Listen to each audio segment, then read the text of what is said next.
Appreciate that, brother. So my next question is for Minister Ari. This question is for you. What role does identity play in the movement for reparations? That's both the identity of our ancestors and our identity as their descendants today, e.g., like slaves versus enslaved people, or Americans versus Africans in America. So, yeah, what role does identity play in this movement? Well, thanks so very much. Identity plays every role. It's critical because the first thing they took from us was our identity. They snatched our peoplehood from us. The movie Roots, for all our young folk, and the movie Roots shows what the first thing they did was change Kunta Kinte's name to Toby. That they disengaged him from his people. And so that's the first thing that we got to regain. And all other things follows: the economic, education, labor, all those things follows. Our repair.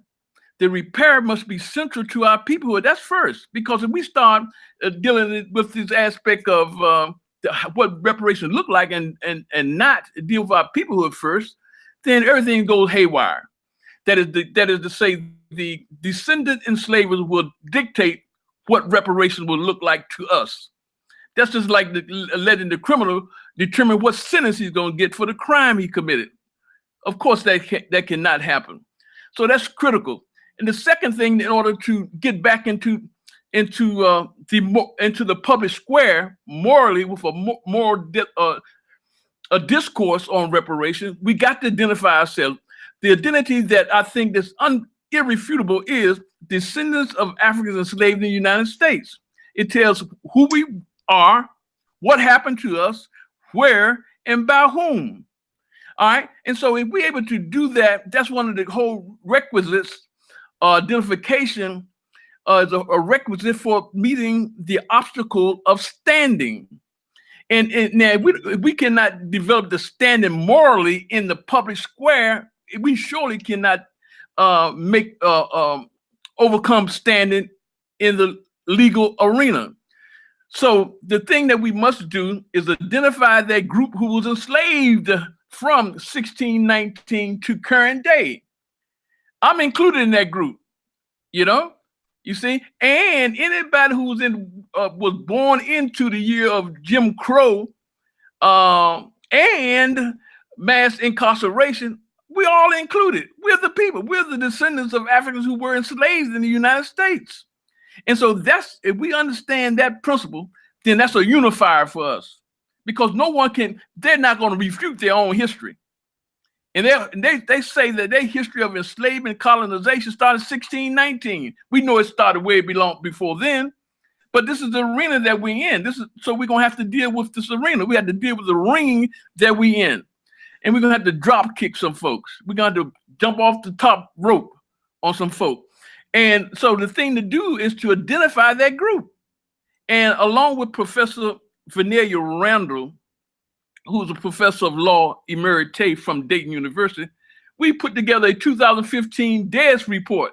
It's online, racism.org. You can find it on NCOBRA's page. You can find it on my page. And you look at what we told the United Nations, how we identified this specific group. And so it's not a matter of how we identify ourselves individually, but as a collective for the purpose of this reparation push. That is to say that if you like to call yourself African American, you can do so. If you like to call yourself Afro-American, you can do so. If you like to call yourself Black, you can do so. If you would like to call yourself Negro, you can do so. If you would like to call yourself a person of color, you can do so. Even if you want to call yourself a nigger, you can do so. But all those things don't mean anything. They don't talk about our peoplehood. They don't talk about what happened to us. The concept of DES, descendants of African enslaved in the United States, it talks about to us. It identifies that group. And that group is within the construct of 1619 to current day.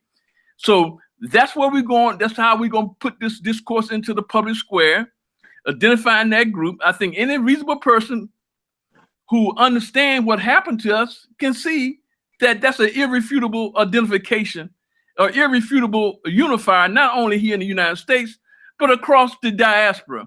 That is to say that there was Africans enslaved in the Caribbean, right? There were descendants of Africans. They are descendants of Africans in the Caribbean. There are descendants of Africans in Brazil. There are descendants of Africans in the United Kingdom. That's the unifier within the diaspora, because we all talk about the same people. Now, we just got to have some courage to understand that and not get into no squabbles with other people who try to identify themselves as American descendants of slave or slavery. What that particular, I think that's ADOS, what that does is simply identify us as property. Once again, we are not slaves. We were enslaved. There's a difference, because a people becomes enslaved. A slave is one person who is on an individual level. But here we're talking about the actual enslavers, the descendants of enslavers, and that's the key thing that we must stay in focus with. So with that, identity unifies us. So that's how important it is. And that's going to be the critical question, because the issue has always been, how do we overcome standing? And no one has been able to do that. I think the last court case was dealing with the Indian piece. And the brother's name escaped me. Everybody on the call probably knows his name. But he came to us at the HR 40 group, the hashtag 40 group, and said that they couldn't win it because they threw it out. They couldn't identify blacks within the construct of Indians, of American Indians, to identify their group. So they couldn't identify a group with standing, right? So I started working with Professor Randall on this concept after I met her in Baltimore, where I made a quick presentation to the United Nations Working Group on African Descent. I wasn't on the panel, but the sister was kind enough to give me be the last one to speak. And basically that's what we talked about, identifying this key group of people. So that is the critical point for us. If we're able to do that and accept that and be able to share that discourse with other folk who will realize that, because the fact of the matter is indisputable. Our timeline doesn't lie, right?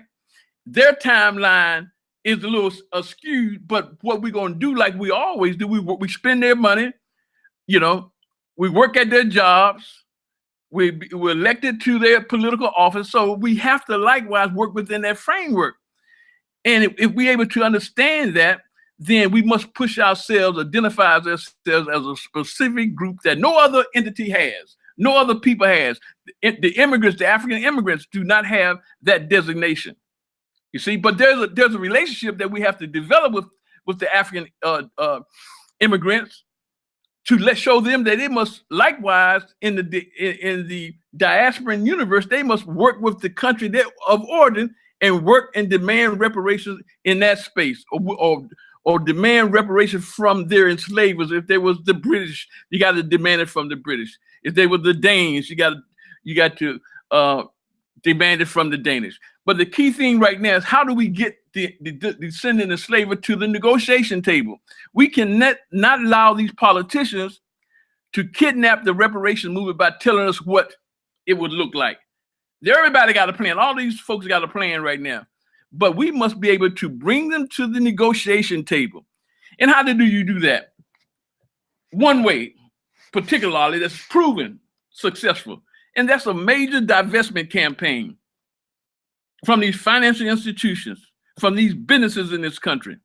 And we divest from them, identifying ourselves as that group as that group of descendants of slaves in the United States. The South African divestment program brought them to the table. It was resolved. And the leader of that movement became president of South Africa. So we can't throw that success out of the window.